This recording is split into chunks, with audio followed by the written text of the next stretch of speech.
with a supply chain perspective. So Mohammad, go ahead, welcome.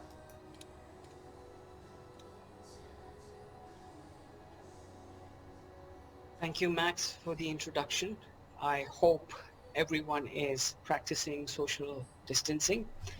In my case, I've been working from home for the past 2 months, and I think this has just become a norm now.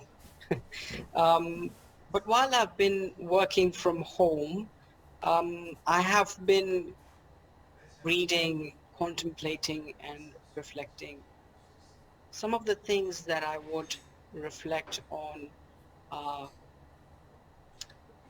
where we were, where we are now, and what we are heading towards. Philosophers say what's happening today is based on yesterday's action, and what's going to happen tomorrow is based on today's decision. My presentation would be a comparison of yesterday versus today. And at the end, I would share some thoughts as to how we can overcome some of the turbulency that we are feeling currently, and how we can come out of the crisis time um, with somewhat ease.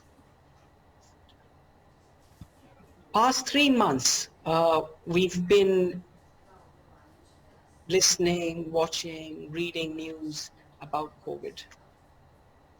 COVID is something that's affecting all of us.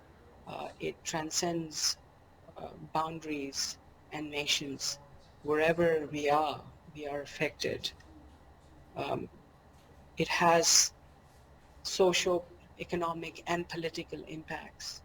Um, UN reports that the impact caused by COVID could cause an equivalent of 195 million job losses. 195 million is actually more than the population of Russia. So we can see the magnitude of turbulency that is going to come in the future. World Economic Forum indicates that it will take US 3 years to actually recover from the COVID outbreak. But I feel that this is a optimistic figure. It could take a lot longer. And these are some of the news that I've been reading. Some are just saddening. But what they indicate is that there is hope. And there are things that we can do to actually avoid things being escalated any further. From a corporate perspective, there are major supply chain implications and major supply chain disruptions with major implications. One being is food shortages. One article that I was reading earlier, it stated that if supply chain does not get their game up, it could lead to famine in Africa and also other parts of the world, because simply they wouldn't have access to essentials. In the healthcare side, there aren't enough um, test kits for COVID. They are unable to actually source swabs that are crucial to actually get samples. So these are some of the things that are very crucial at this moment of time. My presentation will look into two aspects. One is actually looking into the disruption caused by supply chain, caused by COVID towards supply chain, and how it affects um, planning. Secondly, how has organizational behavior shifted um, towards countering this crisis? From a process perspective, when we're looking at sourcing, production, and logistics and distribution, pre-COVID, it was very clear industries wanted to reduce costs, they wanted to increase margins, which would have a direct relationship towards their profitability and also market competitiveness. When it comes to current times, it's more towards sustainability and staying in the business. Organizations are asking questions like, can we match expectations towards our stakeholders? Can we actually source raw material to produce the goods that we do? So this is basically a shift in priority. So the priority has shifted from gaining market edge towards um, can we be in business for the next couple of months? From a digital transformation behavior, organizations have been going through digitalization process for the last 6-7 years. Um, what I want to talk about are the two aspects of digital transformation. One is the functionality aspect, and the other one is the utility aspect. Functionality refers to what something does. Utility refers to what's the usefulness of something. So over the past, say, 5 years, we've noticed that the functionality remains constant, consistent.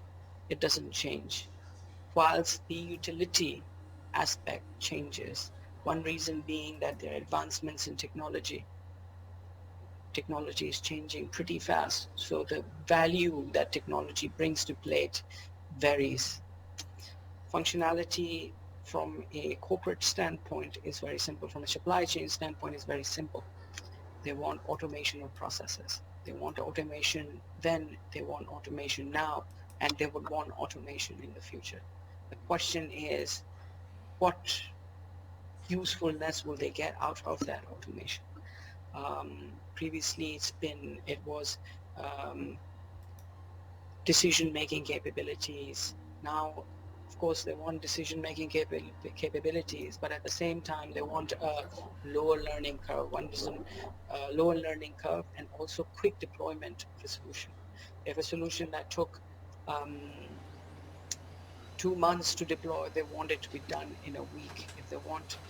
If a solution took a week to deploy, they want it now. So that's the shift, and the shift will just continue on. Let's now tie it back to a study that we conducted recently in December, and we actually conducted it again during the COVID period. It was quite an extensive study, but I will be talking more about the efficiency gaps that we looked at, or the ones that were identified. From a challenge standpoint, prime challenge was lack of visibility. Lack of visibility and streamlining of process. That has to do with automation.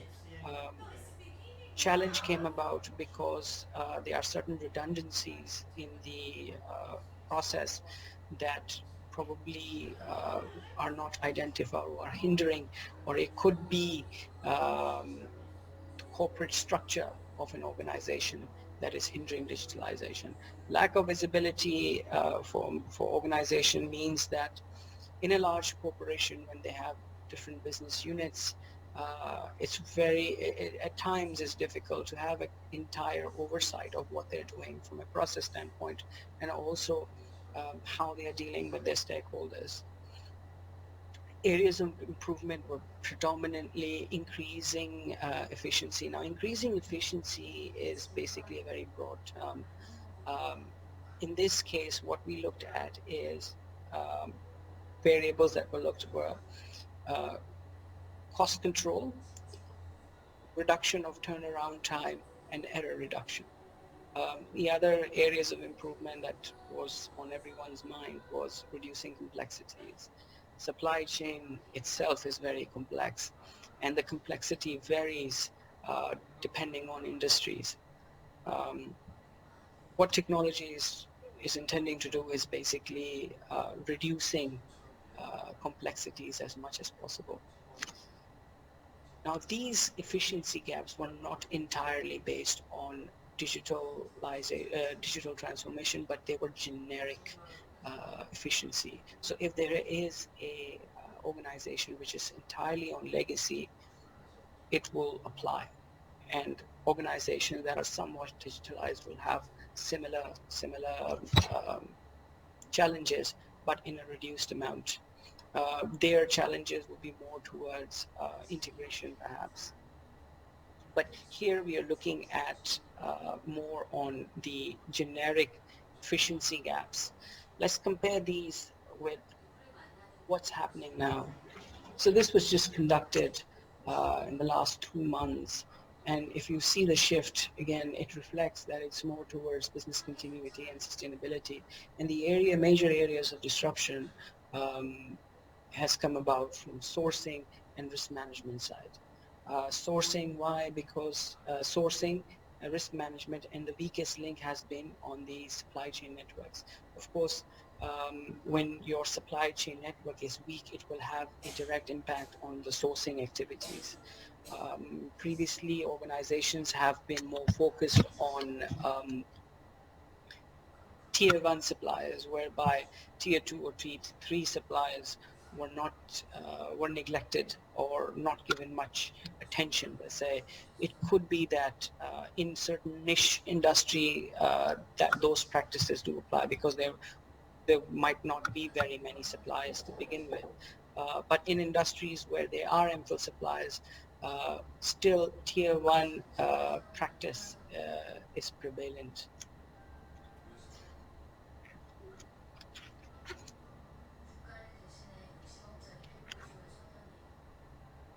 Okay, so basically when we do comparison, right, um, and we are to make some assertions, one can actually say that the gaps that were identified prior to COVID outbreak, if they weren't tackled effectively, they would still give the similar results later down the future.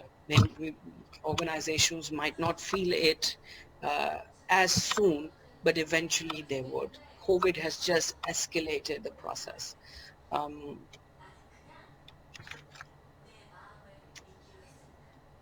okay, having said that, yes, we are in crisis. What are some of the remedies can one take to actually smoothen the process of overcoming the crisis, right? One of the remedy is building resilient supply chain, which actually involves three things. Number one is contingency planning. Number two, managing demand volatility. And number three, managing supplier networks. Um, Effective contingency measures um, are actually only possible if forecasts are accurate, and forecasts need data. Therefore, data aggregation and visibility is absolutely must, right? I'll give an example. Uh, Scenarios are relative based on industry. So an optimistic scenario for A industry will vary from optimistic scenario from industry B. But let's take examples of what we've been hearing currently, which is panic buying and hoarding by consumers. Now, without having the right insights as to what consumer behavior would be, it would be very difficult for distributors or producers to actually produce the right amount. So that's the type of oversight one is looking. And also what happens is that if visibility is in there, organization tend to get trapped into this bullwhip effect, which is related to shortage game. The from a consumer side. So consumers think that there's going to be a shortage of this commodity. Let's just buy a bunch of it. but that actually creates a problem in the entire sourcing and production cycle. Again, managing supply networks, it's not about just managing different business units and collaborating with with your own teams. It's also collaborating with suppliers. And efficient collaboration means that there is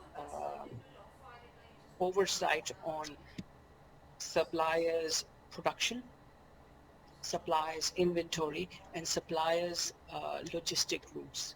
So then so that data can then be used for organization to plan their sourcing activities. At the same time, there needs to be a real-time spend visibility available. What I mean by that is that there is forecasted spend and then there is an actual spend. In certain industries, it is even more urgent to implement this. Uh, an example would be construction or development uh, sector, whereby the quoted price, um, from the quoted price, whatever is planned doesn't necessarily reflect what was actually spent, because there are variation orders that come about frequently. And now, given turbulence, we do not know how the price of commodities might fluctuate.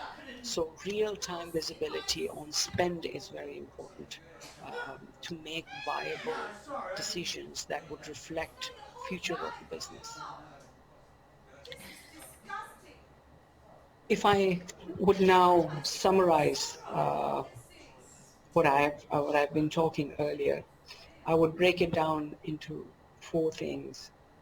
Number one, organization need to adopt a more holistic and robust planning approach, which is driven by real-time data, and real-time data is obtained through digital means. Um, Number two would be having a much more efficient sourcing strategies in place, development of diverse supplier pool. And that supplier pool can actually come from, is actually facilitating development of local suppliers as well, and cross-border suppliers. So one has to now re-look into, say, do we invest time and energy into developing local suppliers, as opposed to looking out for suppliers outside our borders, um, which then relates to actually building sustainable ecosystems through digital interconnectivity. What I mean by that is actually adding value to each aspects of the supply chain by interconnecting all the stakeholders involved. Buyers would have their own need. What they need basically is to get their supplies on time, to have suppliers quoting them effectively, efficiently, so that their production line doesn't stop. From the supplier side, what they need is, first of all, to have access to buyers, so they have business. Secondly, is to fulfill uh, their contracts and obligations on time. But what is happening now, and it was happening in the past, but it's happening much more frequently now, is suppliers, being somewhat smaller players, um, tend to run out of capital or cash. This is where buyers can actually facilitate and connect suppliers to financial institutions through a interconnected platform, so that flow of funds does not halt production from a supplier's end, and at the end of the day disrupts the buyer's obligation to their clients. Thirdly, to have an end-to-end digital process. We've been talking about end-to-end digital process for some time, a couple of years. And in my experience, most organizations pretty much know what they want. Um, what holds them back is that they're not very sure when is the right time to implement, and what amount of resources or resources are they willing to invest, right, into that implementation. So that takes a lot of planning and structuring, but um, it needs to be done. Going back to fundamentals, what is done today is going to reflect our future. And COVID is a very good example. It's something that nobody could have anticipated or planned for. But if we would have gotten, but if we get our priorities right, we can actually come out of it sooner than expected. And this requires a distinctive management culture. Um, I would end my presentation with a quote from my dear Professor Lee of Stanford University. He said that best supply chain aren't just fast and cost effective, but also agile, adaptable, and ensure that all the company's interests are aligned. And this is a management decision. Thank you very much, and I'll take any of your questions. Okay, thank you very much. This was great. Thank you for the speaker for sharing the insights. Very interesting content. So I wanted to quickly remind you that you can ask questions by using the comment sections at the bottom of that screen. You'll see that some of you already asked questions, so go ahead. The speaker is here. They will answer your questions live, but also after the live event. So feel free to come back and ask questions at any time. The next thing also I wanted to remind you quickly is about the chain.net group we created on our online community, chain.net. You should have received an invitation already for it. A private group discussion where you guys can stay in touch, continue asking questions. We'll be also sharing some exciting news and updates around the program. And so this is a way for us to stay connected during, but also after the live program. Okay, so I hope you enjoy the summit, and we'll see you at the next session. Thank you.